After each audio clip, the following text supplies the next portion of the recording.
ಶೃಂಗೇರಿಗೆ ಹೋಗ್ತಾ ಇದ್ದೀವಿ. Welcome back to Keerthi vlog. So already ನನ್ನ ತಮ್ಮ ಇಂಟ್ರಡಕ್ಷನ್ ಕೊಟ್ಟಿದ್ದಾನೆ ನಾವು ಎಲ್ಲಿ ಹೋಗ್ತಾ ಇದ್ದೀವಿ ಅಂತ.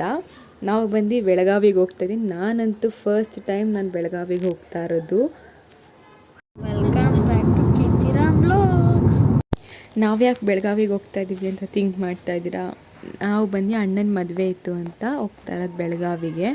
ಆನ್ ದಿ ವೇ ಹೋಗ್ತಾ ಚಿತ್ರದುರ್ಗ ಫುಲ್ ವಿಂಡ್ ಮಿಲ್ಸ್ ಕಾಣಿಸ್ತು. ಹಂಗೆ ಸ್ಮಾಲ್ ಟೀ ಬ್ರೇಕ್ ತೊಗೊಂಡ್ವಿ. ಹೋಟೆಲ್ ಆಪೋಸಿಟ್ ನೋಡಿ ಫುಲ್ ವಿಂಡ್ ಮಿಲ್ಸ್, ಸಾಕತ್ತಾಗಿತ್ತು ಮಾತ್ರ ವ್ಯೂ. ನಾವು ಬಂದು ಚಿತ್ರದುರ್ಗ ಹತ್ರ ಇರೋ ಹೋಟೆಲ್ಗೆ ಹೋಗಿದ್ವಿ, ನೈವೇದ್ಯಂ ಅಂತ. ನಾವು ನೈಟ್ ಹುಬ್ಬಳ್ಳಿಯಲ್ಲಿ ಸ್ಟೇ ಆದ್ವಿ. ಇಲ್ಲಿಂದಾನೇ ಮದುವೆಗೆ ರೆಡಿಯಾಗಿ ಹೋಗೋಣ ಅಂತ. ಹಂಗೆ ನೈಟ್ ಬಂದು ಸಡನ್ನಾಗಿ ಪ್ಲ್ಯಾನ್ ಆಯಿತು, ನಾವು ಸೌದತ್ತಿ ಯಲ್ಲಮ್ಮಗೆ ಹೋಗೋಣ ಅಂತ. ಅಲ್ಲಿ ನಿಯರ್ ಬೈ ಇದ್ದು ಚೌಟ್ರಿಯಿಂದ ಸೌದತ್ತಿ ಯಲ್ಲಮ್ಮ. ಫಸ್ಟ್ ಅಲ್ಲಿ ದೇವಸ್ಥಾನಕ್ಕೆ ಹೋಗ್ಬಿಟ್ಟು ದರ್ಶನ ಮಾಡಿಕೊಂಡು ಅದಾದಮೇಲೆ ಮದುವೆಗೆ ಹೋಗೋಣ ಅಂತ ಅಂದ್ಕೊಂಡ್ವಿ. ಇದು ಬಂದು ನಾವು ನೈಟ್ ತಿಂದಿದ್ದು ಹೋಟೆಲ್ ಗೌಡ್ರ ಮನೆ ಹೋಟೆಲ್ ಅಂತ ಇತ್ತು. ಅಲ್ಲಿ ಹಂಗೆ ನಾವು ಪಿಕಾಕ್ ನೋಡಿದ್ವಿ, ಸಖತ್ತಾಗಿತ್ತು. ಎಷ್ಟೊಂದು ಪಿಕಾಕ್ಸ್ ನೋಡಿದ್ವಿ ನಾವಂತೂ. ನಾನು ಉತ್ತರ ಕರ್ನಾಟಕ ಸೈಡ್ ಹೋಗಿದ್ದು ಫಸ್ಟ್ ಟೈಮ್, ಆದರೂ ಎಕ್ಸ್ಪೀರಿಯನ್ಸ್ ಮಾತ್ರ ಮಸ್ತ್ ಇತ್ತು. ಯಲ್ಲಮ್ಮ ದೇವಸ್ಥಾನಕ್ಕೆ ಹೋಗ್ಬೇಕಾದ್ರೆ ಅಂತ ಇಲ್ಲಿ ಕೋಟೆ ಇತ್ತು, ವಿಂಡ್ ಮಿಲ್ಸ್ ಇತ್ತು. ಫೈನಲ್ ಆಗಿ ರೀಚ್ ಆದ್ವಿ ಯಲ್ಲಮ್ಮ ದೇವಸ್ಥಾನಕ್ಕೆ. ಆದರೆ ರಶ್ ಅಂತೂ ತುಂಬ ಇತ್ತು, ಯಾಕಂದರೆ ಅವತ್ತು ಸಂಡೇ ಬೇರೆ.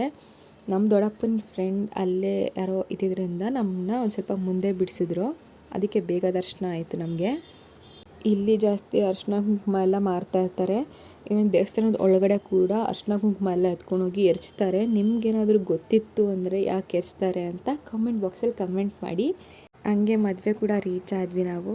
ಹ್ಯಾಪಿ ಮ್ಯಾರಿಡ್ ಲೈಫ್ ಅಣ್ಣ ಮತ್ತು ಅಕ್ಕ.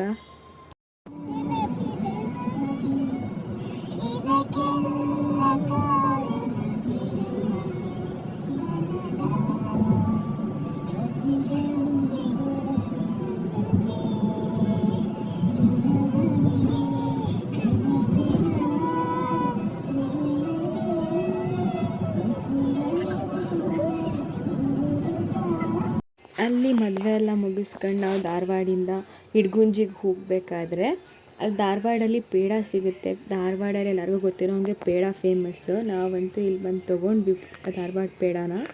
ಅರ್ಧ kg 300 ರೂಪಾಯಿ ಅಂದರು. ಬಟ್ ನಾವು ತೊಗೊಂಡು ಆದಮೇಲೆ ರಿಗ್ರೆಟ್ ಫೀಲ್ ಮಾಡಿದ್ವಿ, ಇನ್ನೂ 1-2 ಬಾಕ್ಸ್ ತೊಗೊಂಬಿಡ್ಬೇಕಾಗಿತ್ತು ಅಂತ. ಅಷ್ಟು ಮಸ್ತ್ ಇತ್ತು ಮತ್ತು ಫ್ರೆಶ್ ಇತ್ತು. ನೀವು ಏನಾರ ಧಾರವಾಡ ಸೈಡ್ ಹೋದ್ರಿ ಅಂದರೆ ಅಲ್ಲೋಗಿ ಟ್ರೈ ಮಾಡಿ, ಮಸ್ಟ್ ಟ್ರೈ ಪ್ಲೇಸ್ ಅಂತಲೇ ಹೇಳ್ಬೋದು ಧಾರವಾಡಲ್ಲಿ. ಇದು ಬಂದು ಹೊನ್ನಾವರ. ನಿಮ್ಗೆಲ್ಲರಿಗೂ ಗೊತ್ತಿರುತ್ತೆ ಹೊನ್ನಾವರದಲ್ಲಿ ಏನು ಫೇಮಸ್ ಅಂತ. ನಾವಂತೂ 5 ನಿಮಿಷಕ್ಕೂ ಈ ಥರ ಬ್ರಿಡ್ಜಸ್ ನೋಡ್ತಾ ಇದ್ವಿ. ನೀರು ಮಾತ್ರ ಮಸ್ತ್ ಇತ್ತು ಅಂತಲೇ ಹೇಳ್ಬೋದು. ನಾವು ಹೋಗಿದ್ದು ಬಂದು 4 ಡೇಸ್ ಟ್ರಿಪ್ಪು. ಬಟ್ 4 ಡೇಸ್ ಕೂಡ ಸಖತ್ ಎಂಜಾಯ್ ಮಾಡಿದ್ದೀವಿ ಅಂತಲೇ ಹೇಳ್ಬೋದು ನಾವು. ನಾನು ಎಷ್ಟಾಗುತ್ತೋ ಅಷ್ಟು ವೀಡಿಯೋಸ್ ಸಹ ಮಾಡಿದ್ದೀನಿ. ಈವ್ನಿಂಗ್ ಆಗಿತ್ತು. ಹಂಗೆ ಇಡಗುಂಜಿಗೆ ಸಹ ರೀಚ್ ಆದ್ವಿ ನಾವು. ಇಲ್ಲಂತೂ ಫುಲ್ ಗ್ರೀನರಿ ಅಂತಲೇ ಅಂದ್ಕೊಳ್ಳಿ. ಬಟ್ ಕತ್ಲಾಗಿರೋದು ಏನೂ ತೋರ್ಸೋಕ್ಕಾಗಿಲ್ಲ. ನಾವು ಇವಾಗ ಇಡಗುಂಜಿಗೆ ಬಂದಿದ್ದೀವಿ, ಗಣೇಶ ದೇವಸ್ಥಾನ.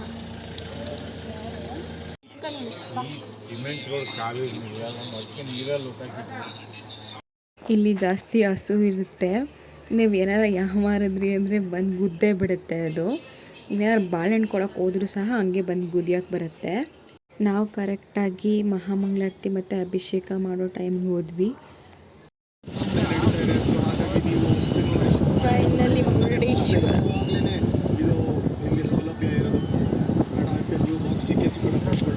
ನೀವು ಬ್ಯಾಕ್ಗ್ರೌಂಡ್ ವಾಯ್ಸ್ ಕೇಳಿಸ್ಕೊಂಡಿರ್ಬೋದು.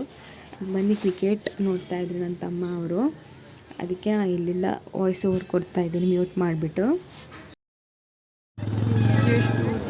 ಏನು ಸಾಕಾಗಿದೆ. ಆ ಗೋಪುರಕ್ಕಂತೂ ಲೈಟಿಂಗ್ಸ್ ಹಾಕ್ತಾಯಿದ್ರು ನೈಟೆಲ್ಲ. ನಮ್ಮ ರೂಮಿಂದ ವ್ಯೂ ಕಾಣಿಸ್ತಾ ಇತ್ತಲ್ಲ, ಸಖತ್ತಾಗಿ ಹಾಕ್ತಾಯಿದ್ರು. ಒಂದು ಸತಿ ಇಂಡಿಯಾ ಫ್ಲ್ಯಾಗ್ ಹಾಕ್ತಾಯಿದ್ರು, ಒಂದು ಸತಿ ಕರ್ನಾಟಕ ಫ್ಲ್ಯಾಗ್ ಹಾಕ್ತಾಯಿದ್ರು. ಇದು ಬಂದು ಈ ಕಡೆ ಸೈಡ್ ಬಂದು ಫಿಶಿಂಗ್ ಮಾಡ್ತಾರಲ್ಲ ಅದು. ಇನ್ನೊಂದು ಸೈಡ್ ಬಂದು ನಾರ್ಮಲ್ ಬೀಚ್ ಆಡೋದಕ್ಕೆ, ನಾವೆಲ್ಲ ಆಡೋದಕ್ಕೆ. ನಾವು ಮುರುಡೇಶ್ವರ ನೈಟೇ ದರ್ಶನ ಮಾಡ್ಕೊಂಬಿಟ್ವಿ. ರಶ್ಶು ಕೂಡ ಕಮ್ಮಿ ಇದ್ದರು ಅಂತ. నేను ಕ್ಲೋಸಿಂಗ್ ಟೈಮಲ್ಲಿ ಹೋಗ್ಬಿಟ್ಟು ದರ್ಶನ ಮಾಡ್ಕೊಬಂದ್ಬಿಟ್ವಿ. ನಮ್ಮ ಪ್ಲ್ಯಾನ್ ಇದ್ದಿದ್ದು ಬಂದು ಮಾರ್ನಿಂಗ್ ಬೀಚ್ಗೆ ಹೋಗೋಣ ಅಂತ, ಅದಕ್ಕೆ ನೈಟೇ ದರ್ಶನ ಮಾಡಿಬಿಟ್ವಿ. ಇದು ಬಂದು ನೆಕ್ಸ್ಟ್ ನಾವು ಊಟ ತಿನ್ನೋಕ್ಕೆ ಬಂದ್ವಿ, ಫಿಶ್ ಊಟ. ಬಟ್ ಇಲ್ಲಿ ನಾರ್ಮಲ್ ಆ್ಯಾವ್ರೇಜ್ ಆಗಿತ್ತು. ನನಗೆ ನೈಟ್ ಟೈಮ್ ಬೀಚ್ಗೆ ಹೋಗಬೇಕು ಅಂತ ಸಖತ್ ಆಸೆ ಇತ್ತು. ಅದಕ್ಕೆ ನಾನು ನನ್ನ ತಮ್ಮ ಇಬ್ಬರು ಹೋದ್ವಿ ಬೀಚಲ್ಲಿ ಸುಮ್ಮನೆ ನೋಡ್ಕೊಂಬರೋಣ ಅಂತ. ನಮ್ಮ ದೊಡ್ಡಮ್ಮವರೆಲ್ಲ ರೂಮಲ್ಲೇ ಇದ್ದರು. ನಾವು ಸುಮ್ಮನೆ ಹೋಗ್ಬಿಟ್ಟು ಅಲ್ಲಿ ಬೀಚಲ್ಲಿ ಕಾಲು ಇಟ್ಕೊಂಡು ಆಟ ಆಡ್ತಾ ಇದ್ವಿ. ನಾವು ಅದೆಲ್ಲ ಮುಗಿಸ್ಕೊಂಡು ಮತ್ತೆ ನೈಟ್ ರೂಮ್ಗೆ ಹೋದ್ವಿ. ನೋಡಿ ಆ ಬೀಚ್ ವೇವ್ಸ್ ಹೆಂಗಿದೆ ಅಂತ. ಜನರೇ ಇಲ್ಲೆಂತ ಸಾವಾಗುತ್ತಾ, ಮಳೆ ಬರುತ್ತಿದೆ, ಹೋಗಬೇಕು. ಬೀಚಲ್ಲಿ ಫುಲ್ ಮಳೆ ಬೀಳ್ತಿದೆ ಆ ಕಡೆ ಸೈಡೆಲ್ಲ. ನಾವು ರೂಮ್ ಇವೆಲ್ಲ ಸ್ಟೇ ಆಗಿದ್ದೀವಿ. ಆ ರೂಮಿಂದ ವ್ಯೂ ಕಾಣಿಸ್ತಿದೆ ಬೀಚಲ್ಲಿ, ನೀವೆಲ್ಲ ಆಟ ಆಡ್ತಾ ಇದ್ದಾರೆ. ಮರುವಂತೆ ಬೀಚಿಗೆ ಬಂದಿದ್ದೀವಿ ಇವಾಗ ಗೈಸ್. ಈ ಸೈಕಾಗೈತಲ್ಲ,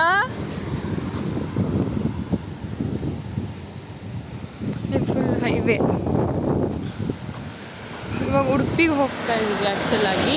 ಮಧ್ಯದಲ್ಲಿ ಹಂಗೆ ಮರುವಂತಿ ಬೀಚ್ ಕಾಣಿಸ್ತು, ಸಕಾಲಾಗಿದೆ. ಅದಕ್ಕೆ ಇಲ್ಲಿ ನಿಲ್ಸಿದ್ದೀವಿ ಇವಾಗ.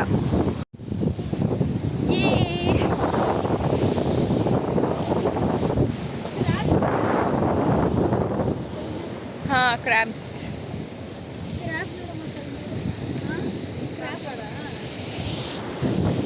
ಅಲ್ಲವಾಗೆ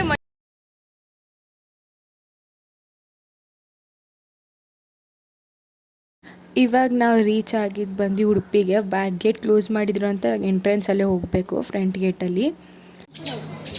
ಎಲ್ಲಿ ಮುಂದೆ ಅಲ್ಲಿ ಅದು ಬಂದು ಕೃಷ್ಣನಿಗೆ ನೀರಲ್ಲಿ ಹಾಡ್ಸೋದಕ್ಕೆ ಅಂತ ರಥ ಮಾಡಿದರು, ಅದು ಚೆನ್ನಾಗಿತ್ತು. ಇವಾಗ ಇಲ್ಲಿ ದರ್ಶನ ಮಾಡೋದಕ್ಕೆ ಅಂತ ಹೋಗ್ತಾ ಇದ್ದೀವಿ. ಇದೆಲ್ಲ ಬಂದಿದ್ದು ತೇರು. ಈ ಉಡುಪಿ ಕೃಷ್ಣನ ದೇವಸ್ಥಾನಕ್ಕೆ ನಾನು ಹೋಗ್ತಾ ಇರೋದು ಬಂದು 3rd ಟೈಮು. ನೋಡಿ ಫಿಶ್. ಉಡುಪಿ ಎಲ್ಲ ದರ್ಶನ ಮಾಡ್ಕೊಂಡು ಆಚೆ ಬಂದ್ವಿ. ಬಟ್ ಕಾರ್ ಕೀ ಮಿಸ್ ಆಗೋಗಿತ್ತು, ಅದಕ್ಕೇ 2 hours ಆಯಿತು ಲೇಟು. ಇಲ್ಲ ಅಂದಿದ್ರೆ ನಾವು ಬೇಗನೆ ಶೃಂಗೇರಿ ರೀಚ್ ಆಗಿಬಿಡ್ತಾ ಇದ್ವಿ. ನಾವು ಶೃಂಗೇರಿಗೆ ಹೋಗಿದ್ದು ಬಂದು ಆಗುಂಬೆ ಘಾಟ್ಸ್ ಕಡೆಯಿಂದ ಹೋದ್ವಿ. ಅಫ್ಕೋರ್ಸ್ ಎಲ್ಲರಿಗೂ ಆಗುಂಬೆ ಘಾಟ್ಸ್ ಅಂದರೆ ಏನೊಂದು ಗೊತ್ತಿರುತ್ತೆ, ಅದೇನಕ್ಕೆ ಫೇಮಸ್ ಅಂತ ಕೂಡ ಗೊತ್ತಿರುತ್ತೆ. ಸನ್ರೈಸ್ ಮತ್ತು ಸನ್ಸೆಟ್ನ ನೋಡಬೇಕು ಅಂತಲೇ ಹೋಗ್ತಾರೆ ಆಲ್ಮೋಸ್ಟ್ ಎಲ್ಲರೂ. ಅಲ್ಲಿ ಇದೇ ಬಂದು ಆಗುಂಬೆ ಘಾಟ್ ನೋಡೋ ಸ್ಪಾಟ್ ಅದು. ಆನ್ ದಿ ವೇ ಹೋಗ್ಬೇಕಾದ್ರೆ ಅಂತೂ ಕೋತಿ ಅಂತೂ ಮಧ್ಯದ ರೋಡ್ಗಳಿಗೆ ಬಂದುಬಿಟ್ಟಿರುತ್ತೆ, ಎಲ್ಲ ಫೈಟಿಂಗ್ ಆಡ್ತಾ ಇರುತ್ತೆ. ಇವಾಗ ಬಂದು ಶೃಂಗೇರಿಗೆ ರೀಚ್ ಆದ್ವಿ ನಾವು. ನಮ್ಮ ದೊಡ್ಡಮ್ಮ ನಮ್ಮ ತಮ್ಮಂದಿರಿಗೆ ಅಂತ ಏನೋ ಪೂಜೆ ಮಾಡಿಸ್ಬೇಕು ಅಂತ ಇದ್ರು, ಸರಸ್ವತಿ ಪೂಜೆ. ಅದಕ್ಕೆ ಪಂಚೆ ಮತ್ತು ಶಲ್ಯ ಇರಲೇಬೇಕು ಅಂದರು. ಅದಕ್ಕೆ 200 rupees ಪೇ ಮಾಡಿದ್ವಿ. ದೇವಸ್ಥಾನದಲ್ಲೇ ಇತ್ತು ಅಂಗಡಿ. ನಾನು ಬಂದು ಕುರ್ತಾ ಹಾಕಿದ್ದೆ, ಟಾಪು ಮತ್ತು ಲೆಗಿನ್ಸ್ ಹಾಕಿದ್ದೆ. ವೇಲ್ ಇರಲೇಬೇಕು ಅಂದರು, ಅದಕ್ಕೆ ಅಲ್ಲೇ ಹೋಗ್ಬಿಟ್ಟು ಮತ್ತೆ ದುಪ್ಪಟ್ಟ ಕೂಡ ತಗೊಂಡೆ. ನೀವು ಏನಾರ ನೆಕ್ಸ್ಟ್ ಟೈಮ್ ಶೃಂಗೇರಿಗೆ ಹೋಗ್ತೀರಾ ಅಂದರೆ ಹುಡುಗರಾಗಿದ್ದರೆ ಪಂಚೆ ಮತ್ತು ಶಾಲಿಯ ತೊಗೊಂಡು ಹೋಗಿ, ಹುಡುಗಿರಾಗಿದ್ದರೆ ದುಪ್ಪಟ್ಟ ಕಂಪಲ್ಸರಿ ಹಾಕ್ಕೊಂಡೆ ಹೋಗಬೇಕಂತೆ. ಶೃಂಗೇರಿಯಲ್ಲಿ ಪ್ರಸಾದ ಎಲ್ಲ ತಿಂದುಬಿಟ್ಟು ನಾವು ನೈಟೇ ಹೋದ್ವಿ ಹೊರನಾಡಿಗೆ. ಆಮೇಲೆ ಬೆಳಗ್ಗೆ ಎದ್ದು ದರ್ಶನಕ್ಕೆ ಹೋಗೋಣ ಅಂತ ಹೋದ್ವಿ. ನಾವು ಹೋಗಿದ್ದು ಅಷ್ಟು ದೇವಸ್ಥಾನದಲ್ಲಿ ಕೂಡ ಎಲ್ಲೂ ರಶ್ ಏನಿರಲಿಲ್ಲ.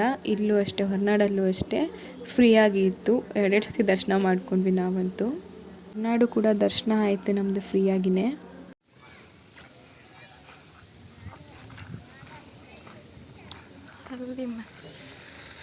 ನಾವು ಹೊರನಾಡಿಂದ ಧರ್ಮಸ್ಥಳಕ್ಕೆ ಹೋಗೋಣ ಅಂತ ಹೊರಟಿರ್ಬೇಕಾದ್ರೆ ಇಲ್ಲಿ ಹಳ್ಳಿಮನೆ ಫಾಲ್ಸ್ ಅಂತ ಇತ್ತು.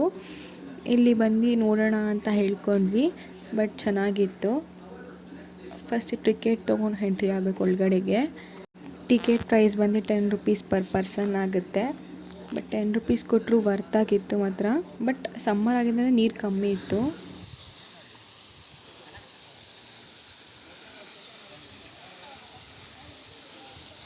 ಚಿಕ್ಕದಾಗಿ ಫಾಲ್ಸ್ ಹರಿದಿದೆ.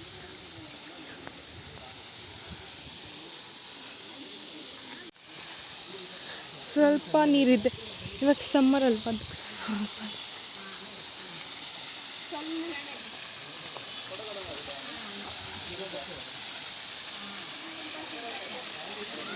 ಬಾರೋ ಯಾಕೋ ಏನು ತಣ್ಣಗಿದೆ. ಅದು ಬಂದು ಫಾಲ್ಸು. ನೀವು ಬಂದರೆ ಈ ಕಡೆ ಸೈಡ್ ಟ್ರೈ ಮಾಡಿ. 10 rupees ಟಿಕೆಟ್ ಅಷ್ಟೇ. ಬಟ್ ಸಖತ್ತಾಗಿದೆ. ನೀರಂತೂ ಫುಲ್ ಕೋಲ್ಡ್ ಇತ್ತು. ಎಲ್ಲ ಫೋಟೋಶೂಟ್ ಮಾಡ್ತಿದ್ವಿ. ಎಲ್ಲ ಅಡಿಕೆ ಮರ, ಎಲ್ಲ ಫುಲ್ ಕಾಫಿ ತೋಟ.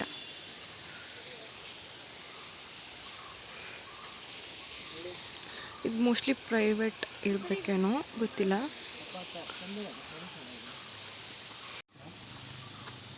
ಅಡಿಕೆ ಮರ ಬಿದ್ದೋಗಿದೆ. ಏನಾಯ್ತು, ನಕ್ಕೊಂಡು ಹೋಗ್ತಿದ್ಯಾ? 2 ಬಿದ್ದೋಗಿದೆ, ಒಂದಲ್ಲ 2.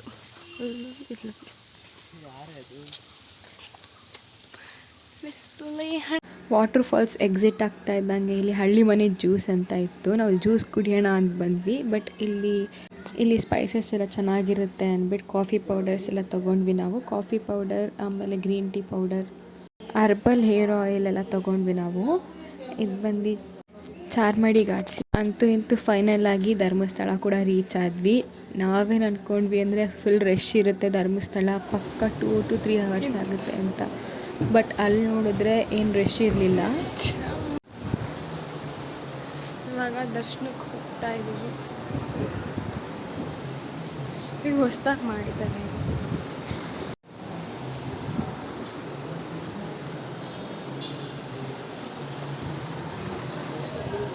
ಇದು ಬಂದು ಮೊನ್ನೆ ರೀಸೆಂಟಾಗಿ ಲಾಂಚ್ ಮಾಡಿದ್ರು. ಅಲ್ಲಿಂದನೇ ನಮ್ಗೆ ಕರ್ಕೊಂಡು ಹೋದರು. ಯಾರೂ ಇರಲಿಲ್ಲ, ಅಷ್ಟು ಜನ, ಖಾಲಿ ಇತ್ತು. ಅದೇನೋ ಗೊತ್ತಿಲ್ಲ, ನಮ್ಮ ಲಕ್ ಏನೋ ಇಷ್ಟು ಖಾಲಿ ಇತ್ತು ಅಂದರೆ ದೇವಸ್ಥಾನ ಫುಲ್ ಖಾಲಿ ಇತ್ತು. ಬಟ್ ಸಮ್ಮರ್ ಟೈಮ್ಸಲ್ಲಿ ಆ್ಯಕ್ಚುಲಾಗಿ ಜನ ಜಾಸ್ತಿ ಇರ್ತಾರೆ. ಬಟ್ ಈ ಸತಿ ಎಲ್ಲ ದೇವಸ್ಥಾನದಲ್ಲೂ ಅಷ್ಟೇ ಫುಲ್ ಖಾಲಿ ಇದ್ದರು, ಜನ ಯಾರೂ ಇರಲಿಲ್ಲ.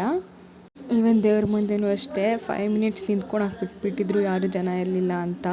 ಧರ್ಮಸ್ಥಳಕ್ಕೆ ಹೋದ್ಮೇಲೆ ಧರ್ಮಸ್ಥಳ ಊಟ ಮಿಸ್ ಮಾಡ್ಕೊಳಕ್ಕಾಗತ್ತಾ? ಇಲ್ಲ. ಅದಕ್ಕೆ ಅಲ್ಲೆಲ್ಲ ಊಟ ಮಾಡಿಕೊಂಡು ಇಲ್ಲಿ ಆನ್ ದ ವೇ ಹೋಗ್ತಾ ತಾಟಿಲಿಂಗ್ ಕಾಣಿಸ್ತು. ಆಮೇಲೆ ಅಲ್ಲೆಲ್ಲ ಜಾಸ್ತಿ ಫುಲ್ ಜಾರ್ ಸೋಡಾ ಅಂತ ಕುಡಿತಾರೆ. ತಾಟಿಲಿಂಗ್ ತೊಗೊಂಡು ಪೈನಾಪಲ್ ಎಲ್ಲ ತಿನ್ಕೊಂಡು ಬಂದ್ವಿ. ನೆಕ್ಸ್ಟ್ ಇವಾಗ ನಾವು ಬಂದು ಸೌತಡ್ಕ ಗಣೇಶ. ಇಲ್ಲೂ ಅಷ್ಟೇ ಚೆನ್ನಾಗಿಲ್ಲ, ದರ್ಶನ ಆಯಿತು.